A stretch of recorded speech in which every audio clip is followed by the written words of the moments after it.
అలాంపూర్ జోగులాంబ 5వ శక్తిపీఠం గురించి ఈరోజు ఈ వీడియోలో తెలుసుకుందాం. జోగులాంబ దేవాలయం తెలంగాణ రాష్ట్రం జోగులాంబ జిల్లాలో అలాంపూర్లో ఉన్న దేవి ఆలయం. శక్తి రూపమైన జోగులాంబ దేవికి అంకితం చేయబడిన హిందూ దేవాలయం ఇది. 18 అంటే అష్టదశ మహాశక్తి పీఠాలలో ఒకటైన ఈ దేవాలయం. ఈ జోగులాంబ 5వ శక్తిపీఠం తుంగభద్ర నది ఒడ్డున కృష్ణానదిలో సంగమించే ప్రదేశానికి సమీపంలో ఉంది. అలాంపూర్లో 7వ 8వ దశాబ్దాలలో బాదామి చాళుక్యులచే నిర్మించబడింది. శివునికి అంకితం చేయబడిన 9 శివాలయాల సమూహమైన నవబ్రహ్మ దేవాలయాల సముదాయంలోనే ఈ జోగులాంబ దేవాలయం ఉంది. జోగులాంబ దేవాలయంలో జోగులాంబ శివుని రూపమైన బాలబ్రహ్మేశ్వరుడు ప్రధాన దేవతలుగా ఉన్నారు. జోగులాంబ అనే పదం యోగులాంబ అనే తెలుగు పదం నుండి ఉద్భవించింది. ఇక్కడ స్థానికులు చెబుతున్నారు 2019లో ఈ దేవాలయాన్ని భారత ప్రభుత్వం ప్రసాద్ పథకం క్రింద చేర్చాడు. అంటే తీర్థయాత్ర పునరుజ్జీవన అడ్వాన్స్మెంట్ డ్రైవ్. జోగులాంబ దేవిని గృహచండిక అని పిలుస్తారు. ఆలయ కథ ఏంటంటే జమదగ్ని మహర్షి భార్య రేణుక రోజు తుంగభద్ర నది నుండి నీటిని తెచ్చి పూజ చేసేది. ఒకరోజు ఆమె నది నీటిలో స్నానం చేస్తున్న రాణిని చూసి ఆమె రూపంలో ఇసుక చేసిన మట్టి బొమ్మ మీద పడిందని నమ్మారు. ఆ మట్టి బొమ్మనే జోగులాంబ దేవి రూపాన్ని ఆపాదించారు. ఈ ఆలయము క్రీస్తు శకం 7వ శతాబ్దంలో చాళుక్య రాజులచే నిర్మించబడింది. జోగులాంబ ఆలయ చరిత్ర పురాతనమైనది. సతీదేవి దంతాలు పడిన 8వ శక్తిపీఠాలలో ఒకటిగా ఈ ఆలయాన్ని పరిగణిస్తారు. ఈ ఆలయాలు 7 నుండి 8 శతాబ్దాల నాటివి మరియు కళ మరియు వాస్తు శిల్పానికి పోషకులైన బాదామి చాళుక్యులు పాలకులు నిర్మించారు. అలాంపూర్ ఆలయ పవిత్రత గురించి స్కంద పురాణంలో ప్రస్తావించబడింది.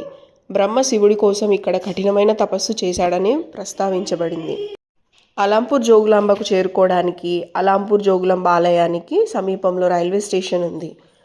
ఇది గమ్యస్థానం నుండి అంటే అలాంపూర్ని చేరుకోవడానికి మనకు రైల్వే స్టేషన్ ఉంది. అక్కడ నుండి ఇక్కడికి 9 కిలోమీటర్ల ప్రయాణం ఉంటుంది. అక్కడ నుండి మనకు ఆటోలు బస్సులు ఉంటాయి. ఆ రైల్వే స్టేషన్ కూడా చూడడానికి అమ్మ ఒడిలోకి ఎంటర్ అవుతున్నట్టే అనిపిస్తుంది. అంత అందంగా ఉంది. కాకుంటే చాలా దూరంగా ఉంటుంది అమ్మవారి గుడికి రైల్వే స్టేషన్కి. అలాంపూర్ను సందర్శించడానికి ఉత్తమమైన సమయం బెస్ట్ టైమింగ్స్ ఏమంటే అక్టోబర్ నుండి మార్చి వరకు వింటర్ సీజన్ ఉంటుంది. వాతావరణం ఆహ్లాదంగా సౌకర్యవంతంగా ఉంటుంది. ఇది పురాతన దేవాలయం సందర్శించడానికి మరియు అన్వేషించడానికి అనుదైన సమయం. పొద్దున్నే వస్తే వెయిటింగ్ టైం అనేది ఏమీ ఉండదు. తొందరగా దర్శనం అయిపోతుంది. తొందరగా వచ్చేస్తాము. పండగ టైంలలో అందులోని కార్తీక మాసంలో గుడిని దర్శించాలనుకుంటే మాత్రం వెయిటింగ్ టైం కనీసం 1-2 గంటలు పడుతుంది. కార్తీక సోమవారం ఈరోజు లాస్ట్ వారం కాబట్టి భక్తులు చాలామంది వచ్చారు. చాలా టైం పట్టింది. టైం పట్టినా పెద్ద టైం అనిపించదు. ఎందుకంటే ఫాస్ట్గా క్యూ వెళ్ళిపోతూనే ఉంటుంది. గుడిలోకి ఎంటర్ అవ్వగానే మనకు ఫస్ట్ 2 శివాలయాలు ఉంటాయి. మనం ఫస్ట్ శివుని దర్శించుకుంటాము. తర్వాత ఇంకొక శివుడు చాలానే శివలింగాలు ఉంటాయి చిన్న చిన్న గుహలలో. శివుని దర్శించుకున్న తర్వాతనే మనం తర్వాత లాస్ట్లో అలాంపూర్ జోగులాంబ దగ్గరని చూడడానికి వెళ్తాము. గుడిలోకి అడుగు పెట్టగానే ఫస్ట్ నాకు ఆ శివుడి గోపురాలను చూసి ఒళ్ళంతా జిల్దరిచ్చింది. అసలు ఎంత పురాతనమైందంటే అవి మొత్తము ఒక రుద్రాక్ష పట్టుకొని చూస్తే మనం ఎలా కొంచెం దానికి బొక్కలు అలా ఉంటుందో అంత డీటెయిలింగ్గా చెక్కారు. అంత బాగుంది ఆ గుడి. మనం అలాంపూర్కి అమ్మవారి దగ్గరకు వచ్చే దారిలో దూరం నుంచి వచ్చే వాళ్ళకైతే రూమ్స్ కూడా ఉంటాయి.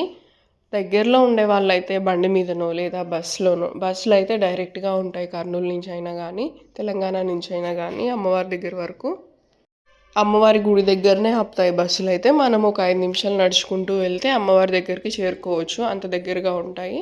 లేదు ఒకవేళ రైల్లో వచ్చే వాళ్ళకైతే రైల్వే స్టేషన్ నుండి ఆటోలు అవైలబుల్ ఉన్నాయి. ఆటోలో ఎక్కేసి అమ్మవారి వరకు రావచ్చు. కర్నూలు నుండి మాకు అమ్మవారి దగ్గరికి వెళ్ళడానికి 1 గంట టైం పట్టింది. 1 గంట కంటే తక్కువే 45 మినిట్స్ పట్టింది. ఇక్కడ భాష మేము వెళ్తూ ఉంటే మధ్యలో కొంచెం ఒకరిని రూట్ అడిగాము. రూట్ అడిగితే వాళ్ళ లాంగ్వేజ్ వినేసరికి జస్ట్ కొంచెం డిస్టెన్స్లోనే లాంగ్వేజ్ ఎంత డిఫరెంట్ ఉంది అనిపించింది. కర్నూలు అనేది ఆంధ్ర కిందకి వస్తుంది. అలాంపూర్ అనేది తెలంగాణ కిందకి వస్తుంది కదా. చాలా తేడా అనిపించింది. మేము కరెక్ట్గా 9:30కి బయలుదేరితే అక్కడికి వెళ్ళే వరకు 10:15 అయిపోయింది. మాకు 10:15 10:20 అయింది అంతే. అక్కడ బయట కొబ్బరికాయలు అమ్ముతుంటారు. 2 100 రూపాయలు చెప్పారు మాకు. ఇంకొకటి నదీ దీపం అనేసి ఒకటి ఉంటుంది. నార్మల్గా దేవుడి దగ్గర పెట్టే దీపం అని ఒకటి ఉంటుంది. నదీ దీపం అయితే ప్లాస్టిక్ పేపర్ ఇస్తారు, దాంట్లో పెట్టి ఒత్తులు వెలిగించాలని. నార్మల్ది అయితే నార్మల్గా కుండీ ఇస్తారు, మట్టి కుండీ. దాన్ని తీసుకొని దేవుడి దగ్గర వెలిగించాలి. అలా 2 రకాల దీపాలు అమ్ముతారు. దానికి 50 రూపీస్ ఎక్స్ట్రా. ఈ గుడిలో ఒక్కొక్క మూల, ఒక్కొక్క స్తంభానికి, ఒక్కొక్క దానికి ఒక్కొక్క చరిత్ర ఉంది. ఇక్కడ మేము శివుణ్ణి దర్శనం చేసుకొని బయటకు వచ్చాము. ఫస్ట్ శివుడి గుడి ఇది. దీంట్లోకి అయితే చాలా రష్ ఉంది. ఇక్కడ అమ్మవారి గుడిలో కూడా ఫ్రీ దర్శనం ఉంది, టికెట్ దర్శనం కూడా ఉంది. టికెట్ దర్శనం వాళ్ళకి లోపల శివుడి దగ్గరికి పోనిచ్చి దర్శనం చేసుకొని పంపిస్తున్నారు. నార్మల్ దర్శనం వరకు నార్మల్ లైన్లో వస్తున్నారు మాలాగా. ఇంకా ఇక్కడ రాగానే బయట మనం కొబ్బరికాయలు కొట్టే వాళ్ళు ఉంటారు. వాళ్ళకి మనం కొబ్బరికాయలు ఇస్తే వాళ్ళే కొట్టిస్తారు. అలా కొంచెం ముందుకెళ్ళగానే ఇక్కడ ఒక పెద్దది రావి చెట్టు ఉంది. ఇది ఎన్ని సంవత్సరాల చెట్టు ఏమో కానీ అసలు ఎంత పెద్దగా ఉంది చూడండి. పైన కూడా వాటికి వేర్లు వచ్చాయి, అంత పెద్దగా ఉంది. ఒక గుడినే కప్పేసిన అంత పెద్దగా అనిపిస్తుంది.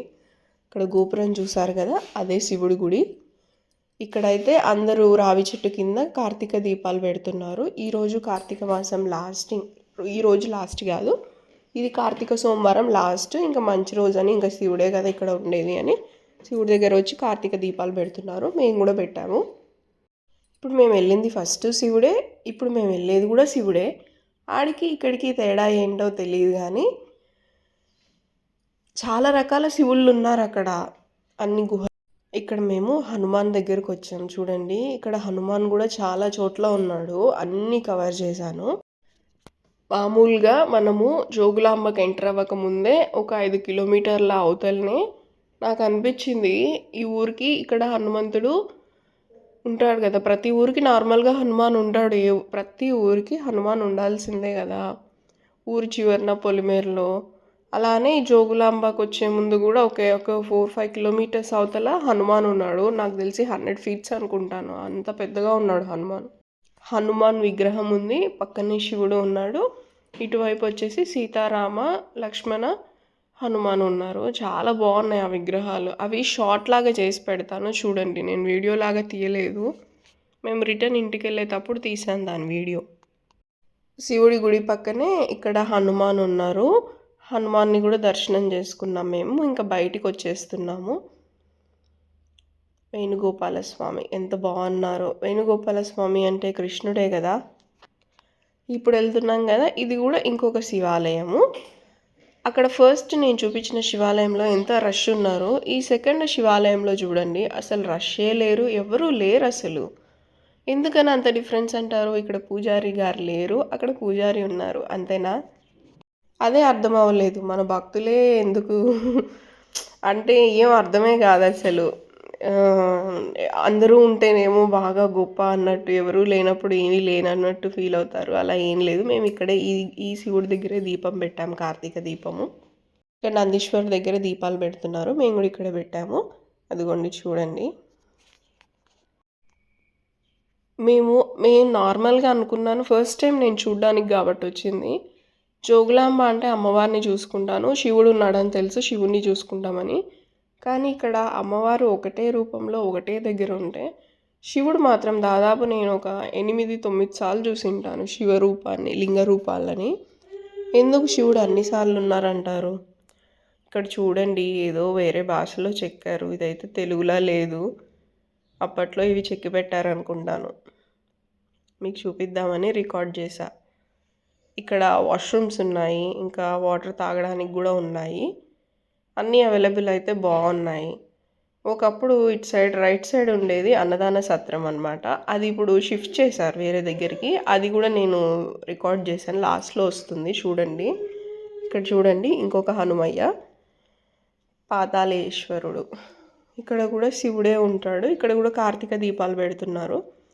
ఇలా లోపలికి వెళ్తుంటే మామూలుగా పూర్వం ఇల్లులు కూడా ఇలానే కట్టేవాళ్ళు. ఎంత పురాతనమైంది కదా ఈ గుడి అసలు. బయట నుంచి అయితే మొత్తం చిమ్మ చీకటే ఉంది. అందుకే లోపలికి వెళ్ళేసి కొంచెం వీడియో తీసుకుందామని కిందికి దిగేసి లోపలికి వెళ్ళి తీశాను.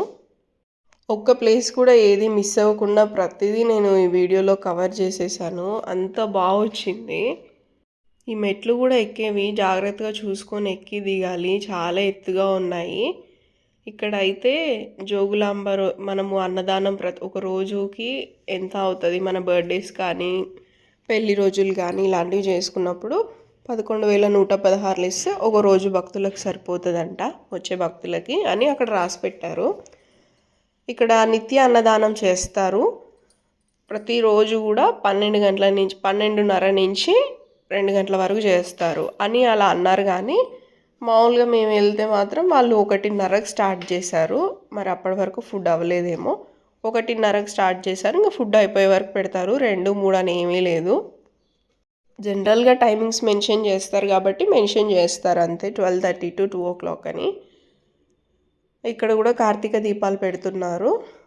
చాలా పెద్దది జోగులాంబ టెంపుల్. ఇక్కడ మంచిగా ఫ్రీ వాటర్ కూడా ఉన్నాయి, తాగే నీళ్ళు. ఇక్కడ కూడా కార్తీక దీపాలు పెడుతున్నారు. చూడండి శివుడు ఆలయాలు ఎన్ని ఉన్నాయంటే అసలు చాలా ఉన్నాయి ఇక్కడ. వీళ్ళు ఇక్కడ నది స్నానం చేసి వచ్చి శివుడి దగ్గర దీపం పెడుతున్నారు. ఇక్కడ నది దగ్గర పితృకర్మలు, పాపాలు ఇలాంటివి దోషాలు పోవాలన్నా కానీ పూజలు చేయించుకుంటారు పంతులు గారితో. పాపాలన్నీ పోతాయని ఒక నమ్మకము, పితృకర్మలు చేయించుకుంటే. ఇక్కడ ఎందుకంటే తుంగభద్ర నది ఉంది కదా, హ్యాపీగా చేయించుకోవచ్చు. ఇక్కడ కూడా చూడండి, మేము బయటకు వచ్చాము ఇంకా అమ్మవారి దర్శనం చేసుకుందామని. ఇద్దరు శివుడి గోపురాలు చూసాం కదా. ఇక్కడ కూడా చూడండి ఇంకొక శివుడు ఉన్నారు. ఇక్కడ కూడా దిగేసాం. మెట్లు అన్నీ ఒకే దగ్గర, అన్ని రకాలుగా అన్ని చోట్ల ఒకేలాగా ఉన్నాయి మెట్లు అయితే పెద్ద పెద్దగా. దూరం నుంచి చూస్తే మనకు ఆ శివుడు కనబడడు, మనం ఖచ్చితంగా దగ్గరికి వెళ్ళి చూస్తేనే కనిపిస్తాడు. అందులోనూ ఎండలో కాబట్టి అస్సలు కనపడట్లేదు. ఎండలో తిరుగుతుంటే మన కళ్ళే మనకు బయర్లు గప్పు ఉంటాయి కదా. ఈ గేట్ కట్టించిన దాతల పేర్లు ఉన్నాయి దీనిపైన. మామూలుగా ఇప్పుడు వాటర్ కూడా ఎవరు పెట్టినా, సత్రం ఎవరు పెట్టినా వాళ్ళ పేర్లు రాసుకుంటారు, వాళ్ళ తరపున పెట్టించామని. ఇక్కడ చూడండి ఆవులు ఎదురు చూస్తూ ఉన్నాయి. మామూలుగా మనం మనుషులం ఎవరైనా వెళ్ళగానే మనం ఏమైనా వాటి కోసం ఫుడ్ తెచ్చామేమో అని ఎదురు చూస్తూ ఉంటాయి. రోజు ఆ గడ్డి, ఆ తౌడు అవి తింటూ ఉంటాయి కదా. కొత్తగా ఏదైనా ఆహారం పెడతారేమో అని పాపం చాలా ఎదురు చూస్తున్నాయి. ఈ ఆవుల కోసం ఫ్యాన్స్ కూడా పెట్టారు. మామూలుగా చెప్తూ ఉంటే వింటుండే నేను, కానీ ఆ ఫ్యాన్స్ కూడా పెడతారా ఆ జంతువులకు అని అనుకుంటుండే నేను. కానీ ఫ్యాన్లు కూడా పెట్టారు, బాగా అనిపించింది. మేమైతే ఏం తీసుకెళ్ళలేదు ఆవులకి. మామూలుగా ఇక్కడ మేము ప్రతి గురువారము గోవులకి దానం చేస్తున్నాం అన్నమాట.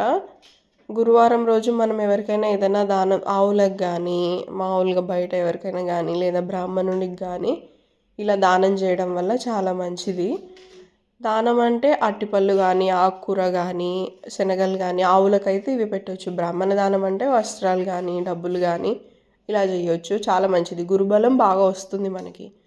అందులోనూ దత్తాత్రేయ స్వామి పూజ చేసుకుంటే ఇంకా మంచిది. గురువారం పిల్లలకు కానీ మనకు కానీ బాగా కలిసి వస్తుంది అంటారు. ఇక్కడ మా బాబు బాగా వెయిట్ చేస్తున్నాడు, అసలు అల్లరే చేయట్లేదు. కొంచెం పెద్దోడు అయ్యాడు కదా, అర్థం చేసుకుంటున్నాడు అన్నీ. ఇక్కడ అవన్నీ చూపిస్తున్నారు ఎక్కడెక్కడ ఏమేమి ఉంటాయి అని. తుంగభద్ర నదికి అమ్మవారి కనిపిస్తున్నారు కదా, అమ్మవారి గోపురము. ఇంకా ఈ గోపురం దగ్గరికే మేము వెళ్తున్నాము. ఇక్కడ వెయిటింగ్ టైం అయితే ఒక 1 hour పట్టింది మాకు. చాలానే ఉండే రష్. ఎంత వెయిటింగ్ టైం ఉన్నా కానీ నడుస్తూనే ఉన్నారు ఫాస్ట్గా. నడుస్తున్నప్పటికీ అంత రష్ ఉందన్నమాట. టికెట్ ఫ్రీ దర్శనం వాళ్ళకి ఎప్పటికైనా లేట్ అవుతుంది ఎక్కడైనా కానీ.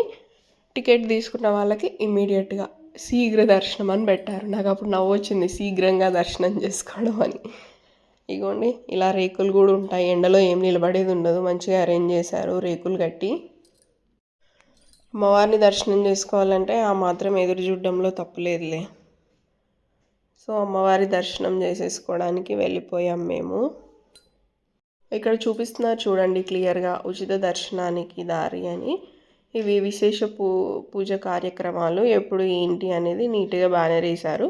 అయితే ఇవి ఎప్పుడు ఒకేలాగా ఉంటాయంటే ఉండవు. ప్రతి నెల లేదా ప్రతి సంవత్సరము, 6 నెలలకు ఒకసారో 3 నెలలకు ఒకసారో అన్నీ మారుతూ ఉంటాయి.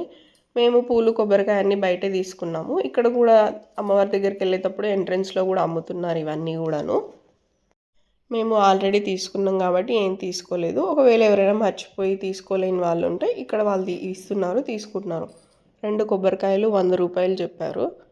నెక్స్ట్ వచ్చేసి ఒక దీపం వచ్చేసి 50 రూపాయలు చెప్పారు.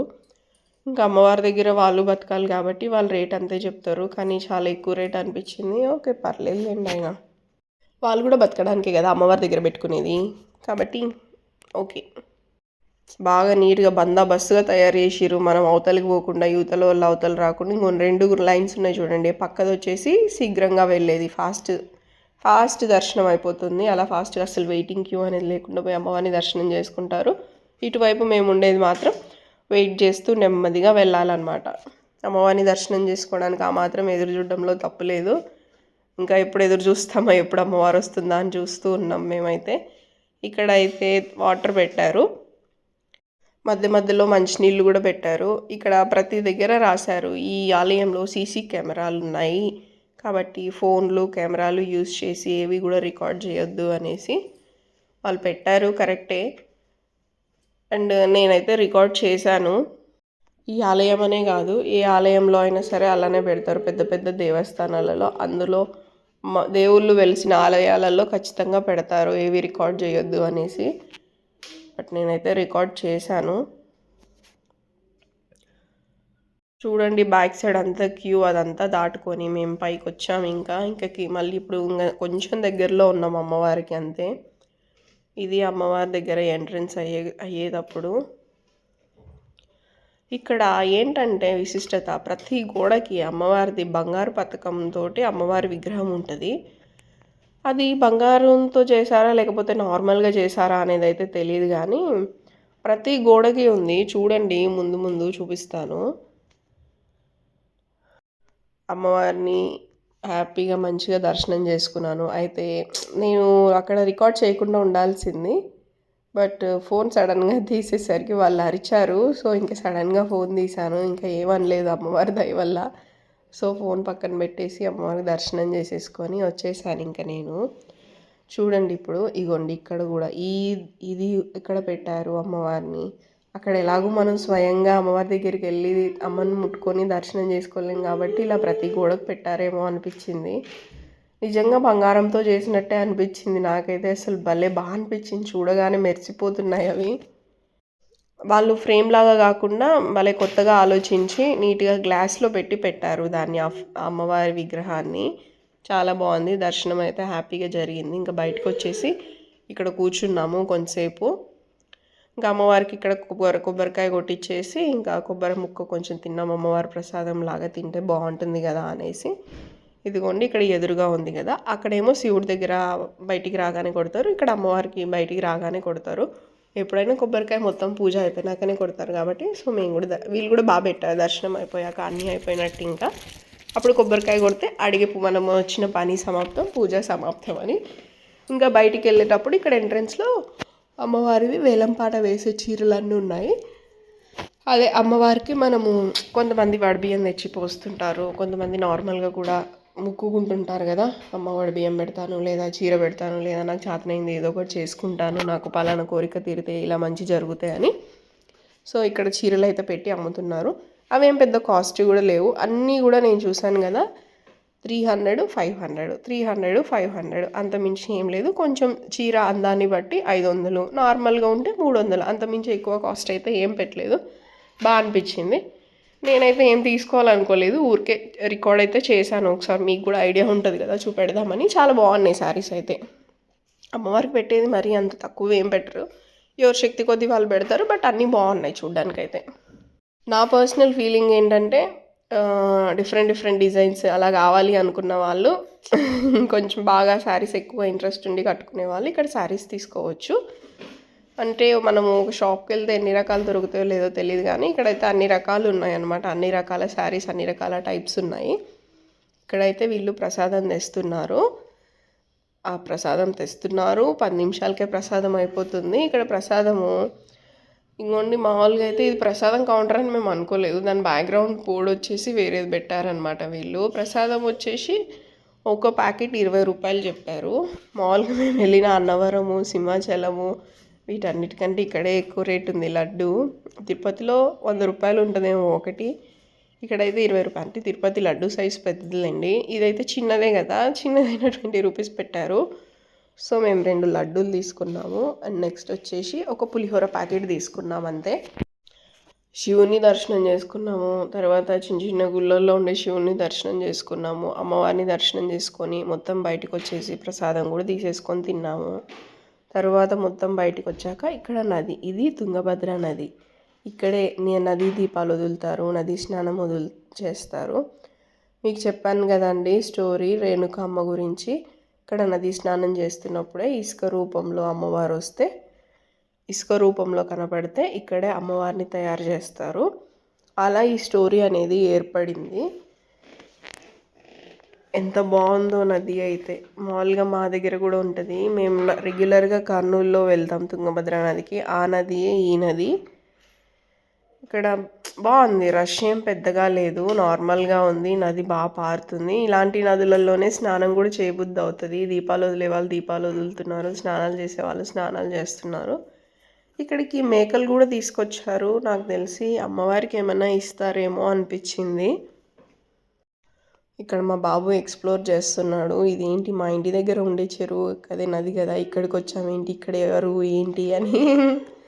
ఇక్కడ పడవలు కూడా నడుపుతున్నారు. పడవలు ఎక్కువ పెట్టలేదు, ఒకటే కనిపించింది.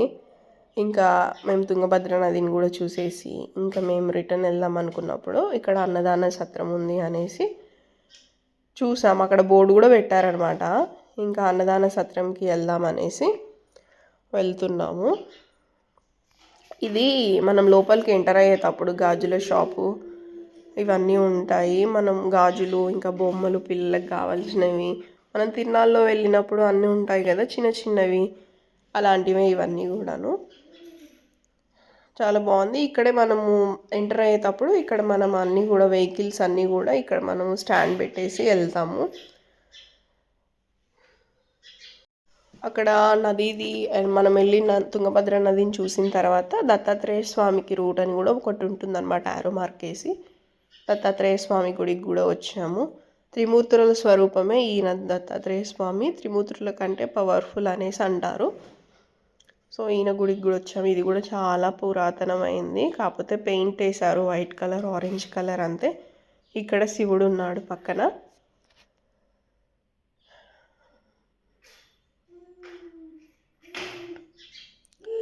మా వాడైతే ఎంత బాగా చూస్తున్నాడో, ఏదో డిస్కస్ చేస్తున్నాడు స్వామితోటి. ఇంకా దత్తాత్రేయ స్వామిని కూడా దర్శించుకొని అది నది దగ్గర నుంచి దగ్గరే ఆరో మార్క్ ఉంటే దాన్ని ఫాలో అయిపోతే గుడికి వెళ్ళిపోతాం మనము. ఇక్కడ అన్నదాన సత్రం ఉంది. ఇంతకుముందు గుడి లోపలే ఉండేది, ఇప్పుడు మార్చారనమాట కొత్తగా. ఇలా చాలా దూరం నడుచుకుంటూ పోవాలి. అమ్మవారు ఎక్కడో ఉంటే అన్నదానం ఎక్కడో ఉందనిపించింది మాకైతే. యాదగిరి గుట్టలో దర్శనం చేసుకొని యాదగిరి గట్ట దర్శనం అయిపోయిన తర్వాత మేము అన్నదానానికి వెళ్ళినప్పుడు ఎన్ని తిప్పలు పడ్డాము. అసలు సంబంధమే లేదు, స్వామి ఒక దగ్గర ఉంటే అన్నదానం ఒక దగ్గర ఉంది. ఇంకా ఇది కూడా అలా అనిపించింది. ఇదేం అంత దూరం లేదు, బట్ ఇది కూడా 1 కిలోమీటర్ నడుచుకుంటూ పోవాలి, అంత దూరం ఉంది చెప్పాలంటే. కానీ ప్రతి స్తంభం దగ్గర అక్కడ ఇక్కడ అన్ని చోట్ల అన్నదానంకి దారి, శ్రీ బాలబ్రహ్మేశ్వర అన్నదాన సత్రము అనేసి అన్నదానంకి దారి అనేసి రాసి పెట్టిందనమాట. ఇంకా ఆరో మార్క్ని ఫాలో అవుతూ వెళ్ళిపోవడమే. ఇక్కడ మాతో పాటు వచ్చిన వాళ్ళందరూ కూడా చాలామందికి తెలియదంట. సో ఇంకో ఫైనల్గా వచ్చామండి. ఇది బ్యాక్ సైడ్ సత్రము. నాకు ఫస్ట్ అది చూడగానే అసలు చాలా షాక్ అనిపించింది. ఏంటిది ఇంత పెద్దగా ఉంది, ఇది అన్నదాన సత్రమేనా లేకపోతే ఏమైనా హోటలా అనిపించింది. అంత బాగుందన్నమాట, చాలా పెద్దగా ఉంది. ఎంతమంది వచ్చినా సరే ఒకటేసారి పెట్టే అంత పెద్దగా ఉంది. ఏమో నాకు లోపలికి వెళ్ళిన తర్వాత ఏమనిపించింది అంటే, నాకు తెలిసి ఇది ఏమన్నా హాస్పిటల్ ఏమో, హాస్పిటల్ని లీజ్కి ఏమైనా అలా తీసుకున్నారేమో అనేసి అనిపించింది. చూడండి ఎంత బాగుందో, ఏదో హోటల్ లాగా. అసలు ఎంత బాగా అనిపించిందో నాకైతే చూడడానికి. చాలా రాయల్గా ఉంది. అన్నదాన సత్రం ఇలా నేను ఏ గుళ్ళల్లో చూడలేదు, ఇంత బాగా పెట్టారు. ప్రసాద్ స్కీమ్ గురించి నేను ఫస్ట్లో చెప్పాను కదా, అదే ఇది. పాదరక్షలు అందరూ బయటే వదిలేసి ఉత్తకాలతోనే లోపలికి వెళ్ళాలి. ఎంత నీట్గా మెయింటైన్ చేస్తున్నారు. బయట నుంచి అవుట్లుక్కే అంత బాగుంది, ఇంకా లోపల ఎందుకు బాగుండదు చెప్పండి. ఇంకా ఈరోజు అయితే నార్మల్గా 12:30కే అన్నదానం స్టార్ట్ చేయాలి, కానీ బాగా లేట్ అయిపోయింది. సో ఈరోజు ఏం తొందరగా పెట్టలేదు, 1:30 అయిపోయింది ఆల్మోస్ట్. మేమైతే ఇంకా మాకు దగ్గరే ఇల్లు కదా, చాలామంది వచ్చేసారు. ఇంకా అప్పటికి చాలా లేట్ అయిపోయింది, మా బాబు ఏడుస్తున్నాడు అనేసి ఇంకా మేము ఇంటికి రిటర్న్ అయిపోయాము. Bye all.